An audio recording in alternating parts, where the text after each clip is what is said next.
అనుకుని ఏం చేస్తాం. మీరు ఎప్పుడైనా మాట్లాడారు సార్ బాలకృష్ణ గారితో? ఆయన తీరు ఎలా ఉంటుంది ఏంటనేది మీరు ఎప్పుడైనా చూసారా? బాలకృష్ణ గారు నాకే ఫోన్ చేసి మాట్లాడాడు, వాళ్ళ ప్రొడ్యూసర్ మాట్లాడిచ్చాడు. అఖండ జగన్మోహన్ రెడ్డి గారిని కలుస్తాను, నాకు అపాయింట్మెంట్ కావాలని నన్ను అడిగాడు.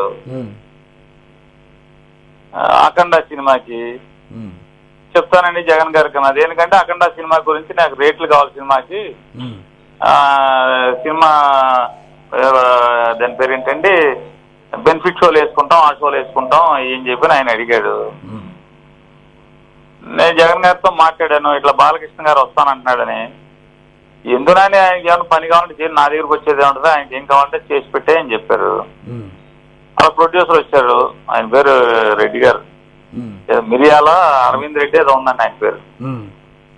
ఆయన నూజివీడు ఎమ్మెల్యే గారు cinema theatre owner. Nuzvid MLA గారు రిఫరెన్స్ తో ఆయనతో ఫోన్ లో మాట్లాడి నా దగ్గరికి వచ్చారు, నా అపాయింట్మెంట్ తీసుకుని.